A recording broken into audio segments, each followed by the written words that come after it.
विधानसभा चुनाव के मौसम में आखिर सिंधिया क्यों ट्रेंड कर रहे हैं, हम आगे आपको इसकी इनसाइड स्टोरी बताने वाले हैं। आखिर नीतीश कुमार की तमन्ना दुआ में कैसे आ गई, इसकी इनसाइड स्टोरी भी आगे हम आपको दिखाएंगे। दिल्ली के फर्नीचर मार्केट में राहुल गांधी के रंदा चलाने का क्या कोई वोट कनेक्शन है, इसकी इनसाइड स्टोरी भी आगे जरूर देखिएगा। और पाकिस्तान क्रिकेट बोर्ड के मुखिया क्यों पूरी दुनिया में ट्रोल हो रहे हैं, यह इनसाइड स्टोरी आपको जरूर देखनी चाहिए। लेकिन सबसे पहले बात सिंधिया की। मध्य प्रदेश से राजस्थान तक सिंधिया सरनेम वाले 3 दिग्गज मजबूत राजनीतिक वजूद रखते हैं। चुनाव के ऐलान से पहले सिंधिया सरनेम वाले ये तीनों दिग्गज क्यों चर्चा में हैं, क्यों सिंधिया सरनेम ट्रेंड कर रहा है, आप देखिए हमारी ये एक्सक्लूसिव रिपोर्ट।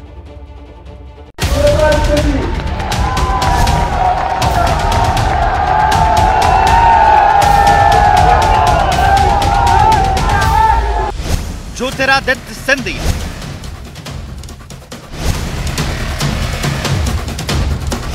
वसुंधरा राजे सिंधिया और यशोधरा राजे सिंधिया। मध्य प्रदेश से लेकर राजस्थान और दिल्ली के राजनीतिक गलियारों में सिंधिया खानदान के इन तीनों क्षत्रपों की ही चर्चा है। आखिर सियासत के ये तीनों सिंधिया इतना ट्रेंड क्यों कर रहे हैं? आखिर बीजेपी के भीतर सिंधिया को लेकर इतनी तेज हलचल क्यों है? इसकी वजह है मध्य प्रदेश और राजस्थान में होने वाले विधानसभा चुनाव, जिसमें सिंधिया चर्चाओं के केंद्र में। अटकलें जोरों पर हैं कि केंद्रीय मंत्री ज्योतिरादित्य सिंधिया को भी बीजेपी मध्य प्रदेश के चुनावी अखाड़े में उतार सकती है। बीजेपी ने मध्य प्रदेश के लिए अपनी दूसरी लिस्ट में 3 केंद्रीय मंत्रियों समेत 8 दिग्गजों को विधायकी का टिकट थमाकर पहले ही इसके संकेत दे दिए थे। अब चर्चा गर्म है कि ज्योतिरादित्य सिंधिया को मध्य प्रदेश की शिवपुरी विधानसभा सीट से टिकट दिया जा सकता है। मध्य प्रदेश के लिए बीजेपी की तीसरी लिस्ट में सिंधिया का नाम शामिल हो सकता है। 1 अक्टूबर को अमित शाह के भोपाल दौरे में सिंधिया के नाम पर मुहर लग सकती है। इस सिलसिले में सिंधिया के 3 दिन पहले के बयान को सुनना जरूरी है। भारतीय जनता पार्टी कार्यकर्ताओं की पार्टी है। जो भी जिम्मेदारी हर एक कार्यकर्ता को दी जाती है, उस जिम्मेदारी का निर्वाह करना हमारी केवल जिम्मेदारी और दायित्व तो नहीं, लेकिन हमारा धर्म बनता है। सुना आपने, सिंधिया के बयान में भी कुछ संकेत छिपे हैं। वैसे सिंधिया को शिवपुरी से उतारे जाने की संभावनाएं उनकी बुआ और शिवराज सरकार की कैबिनेट मंत्री यशोधरा राजे सिंधिया की वजह से भी बलवती होती जा रही है।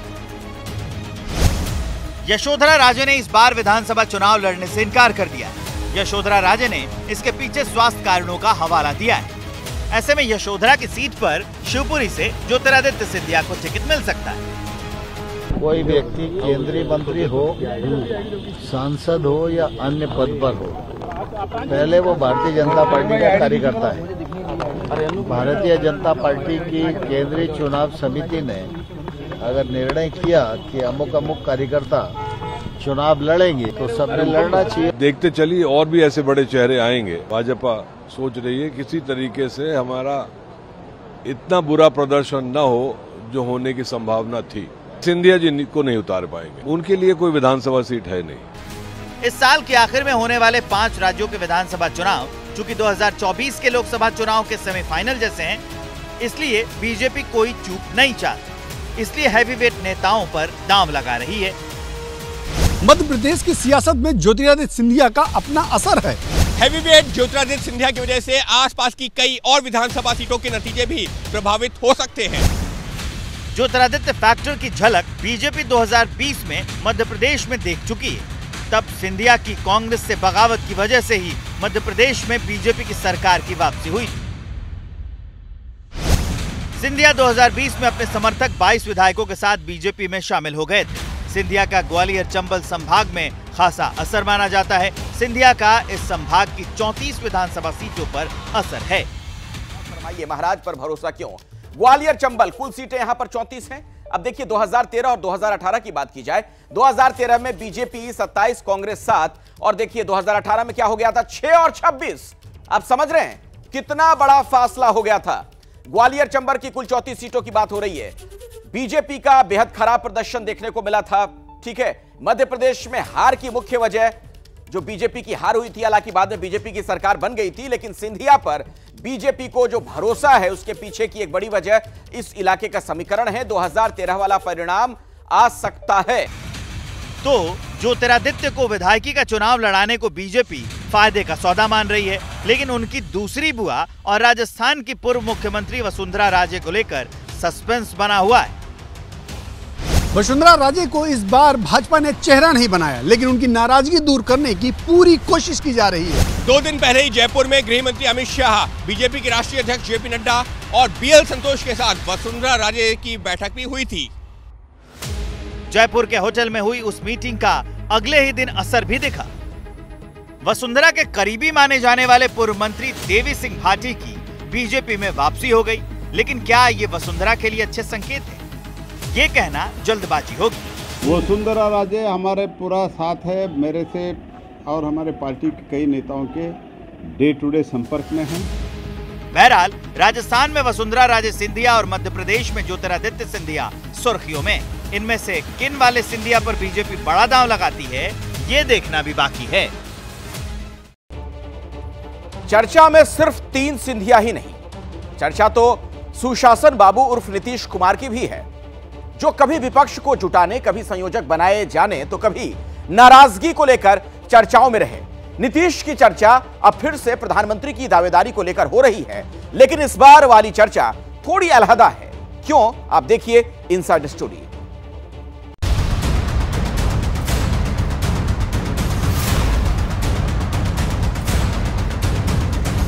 पोस्टर लगे, समर्थकों ने नारेबाजी की। जदयू का मांग है कि प्रधानमंत्री बनाया जाए। इससे अच्छा कोई नेता नहीं है, प्रधानमंत्री बनाया जाए।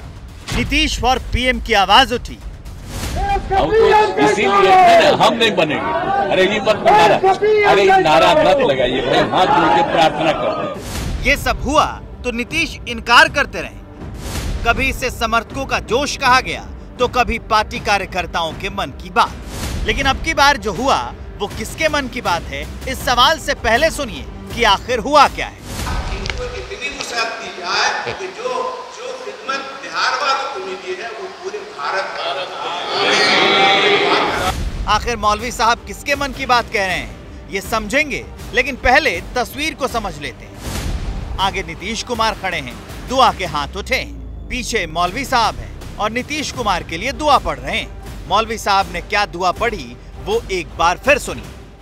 इनको इतनी मुसाफत दी जाए कि जो खिदमत बिहार वालों को मिली है वो पूरे भारत। हमारी ये दरखास्त है आपकी बारगाह से कि आपकी तवज्जो हो जाए, आपकी तवज्जो से जो सूबे बिहार का 18 साल वजीर आला रह सकता है, वो आपकी तवज्जो से भारत का वजीर आजम भी हो। मौका मिलाद उन नबी का था। नीतीश अपने मंत्री विजय चौधरी के साथ फुलवारी शरीफ के खानकाह मुजबिया दरगाह पहुंचे थे। चादर पोशी हो रही थी और इसी मौके पर मौलवी साहब की दुआ सियासी चर्चा की वजह बन गई। नीतीश की जो हसरत अब तक दबी छिपी थी वो पहली बार कैमरे पर आ गई। तो क्या नीतीश की नजर पीएम की कुर्सी पर? क्या नीतीश इंडिया गठबंधन के पीएम के उम्मीदवार बनना चाहते हैं? नीतीश जब बीजेपी का साथ छोड़कर आरजेडी के साथ आए थे, तभी से ये चर्चा हो रही है कि नीतीश अब बिहार की गद्दी तेजस्वी को सौंपकर दिल्ली का रुख करेंगे। लेकिन नीतीश हमेशा इससे इनकार करते रहे। हमको नहीं बनना है, ये अच्छी तरह जान लीजिए। हम सबको खाली एकजुट करने में लगे, अपने लिए हमको नहीं कुछ चाहिए। लेकिन सियासत इतनी सीधी नहीं होती जितनी दिखती है। नीतीश ने बीजेपी विरोधी दलों को एक मंच पर लाने की पहल की। विपक्षी गठबंधन की पहली बैठक पटना में बुलाई। समर्थकों के जरिए इंडिया गठबंधन के संयोजक पद के लिए अपना नाम उछाला। अब नीतीश की मौजूदगी में उनके पीएम बनने की दुआ पड़ी गई। प्रधानमंत्री कोई बिहार से हो, ये समर्थकों की, लोगों की चाहत है। नीतीश कुमार जी में वो योग्यता है, वो क्षमता है। निसंदेह उनकी छवि एक बेहतर राजनेता की है और उनमें किसी भी पद पर अपनी जिम्मेदारियों का ईमानदार निर्वहन करने का मादा है। आरजेडी खुलकर तो नीतीश की पार्टी सधे शब्दों में उनकी दावेदारी पेश कर रही है। दरअसल सबकी नजर चुनाव बाद के समीकरण पर है, इंडिया गठबंधन। राहुल गांधी, ममता बनर्जी, अरविंद केजरीवाल, शरद पवार जैसे नेताओं के नाम पीएम पद की रेस में हैं। फिलहाल इंडिया गठबंधन किसी चेहरे का ऐलान नहीं करेगा। चुनाव के बाद गठबंधन की तरफ से नाम तय किए जाने की बात की जा रही है। चुनाव के बाद ही नेता चुने जाने वाली बात ही नीतीश के समर्थकों को उम्मीदों का पंख लगा रही है, क्योंकि ऐसे हालात में ही देवेगौड़ा और इंद्र कुमार गुजराल भी पीएम बने थे। नीतीश समर्थकों को उम्मीद है कि अगर चुनाव बाद इंडिया गठबंधन को बहुमत मिला तो नेता के नाम पर सहमति बनाने की माथापच्ची होगी। ममता और केजरीवाल जैसे नेता राहुल के नाम पर असहज हैं। कांग्रेस ममता या केजरीवाल के नाम पर सहमत नहीं है। फिर किसी ऐसे नेता की तलाश होगी जिसके रिश्ते सबके साथ अच्छे हों और सब उसके नाम पर सहमत हों। वो चेहरा नीतीश हो सकते हैं, क्योंकि नीतीश के रिश्ते कांग्रेस, केजरीवाल, ममता सभी से अच्छे हैं। नीतीश को लंबा प्रशासनिक अनुभव है। नीतीश पर करप्शन का कोई दाग भी नहीं है। हालांकि ये कहना अभी जल्दबाजी होगी। हमारा तो हमेशा एक ही स्टैंड रहता है कि हमें ऐसी व्यवस्था तैयार करनी है कि इस देश के 140 करोड़ लोग एक एक आदमी फील करे कि वो प्रधानमंत्री है। हमें लोगों को एम्पावर करना है, हमें किसी एक व्यक्ति को एम्पावर नहीं करना। चुनाव नतीजा वोट से तय होता है और लोकसभा चुनाव में अभी वक्त है, इसलिए ये सारे समीकरण अभी महज समीकरण ही हैं। लेकिन नीतीश की पीएम वाली दुआ ने विरोधियों को अटैक करने का मौका दे दिया है। तो आज आप व्याकुल भारत हैं, आप दरगाह जाएं, हज भी कर लें। एक समय हीरो के रूप में 2010 में था, आज जीरो के रूप में। आरजेडी का एमपी है जीरो, लेकिन प्रधानमंत्री से नीचे ये लोग बातें नहीं करते। प्रधानमंत्री कौन देश का होगा ये तय करेंगे। देश में आप सबसे गरीब, सबसे पिछड़े, सबसे पिछड़ी हैं, लेकिन आप बात करेंगे तो ऐसे करेंगे जैसे बिहार को आपने अमेरिका बना दिया है। फिलहाल चुनाव में वक्त है, लेकिन अभी से पेशबंदी शुरू हो गई है और अब इस सियासी पेशबंदी में नीतीश का नाम भी शुमार हो गया है। राहुल गांधी इन दिनों खूब चर्चा में हैं। कभी कूली से मिलने पहुंच जाते हैं, कभी मैकेनिक का काम करने लगते हैं। अब वो कारपेंटर के बीच पहुंच गए, रंदा चलाने लगे।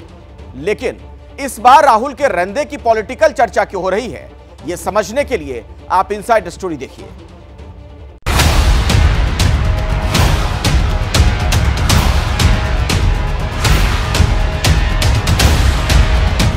आरी चलाते, रंदा लगाते, कीले ठोकते राहुल गांधी।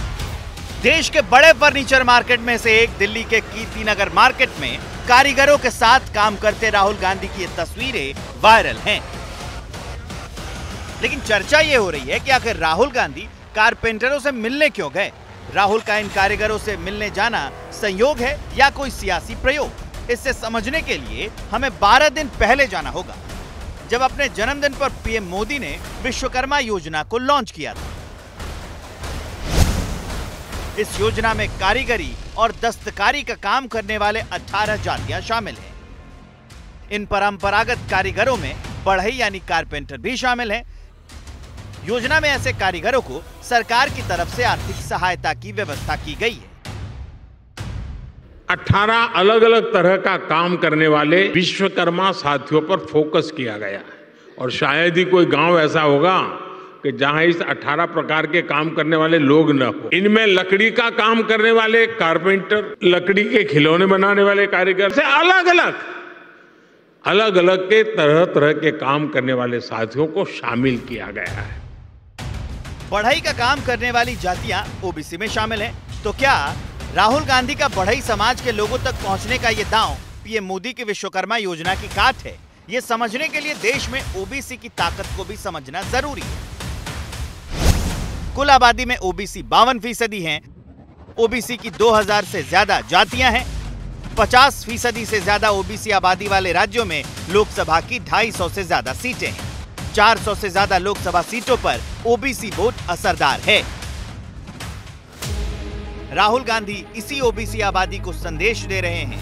महिला आरक्षण बिल पर ओबीसी के कोटे और जाति गणना पर राहुल के तेवर बता रहे हैं कि उनका गेम प्लान क्या है। मुझे यह पता लगाना है ये ओबीसी हिंदुस्तान में कितने हैं और जितने हैं उतनी भागीदारी इनको मिलनी चाहिए। सीएसडीएस लोक नीति के सर्वे से अब जरा ये समझते हैं कि चुनावों में ओबीसी का वोटिंग पैटर्न कैसा रहा। 2009 लोकसभा चुनाव में बीजेपी को 22% तो कांग्रेस को 24% ओबीसी वोट मिला। 2014 लोकसभा चुनाव में बीजेपी को 34% और कांग्रेस को 15% ओबीसी वोट मिला। 2019 लोकसभा चुनाव में बीजेपी को 44% तो कांग्रेस को 15% ओबीसी वोट से संतोष करना पड़ा। तो बढ़ई समाज के लोगों से राहुल गांधी की मुलाकात यूं ही नहीं थी। राहुल गांधी इसके जरिए ओबीसी वोट को भी साध रहे हैं।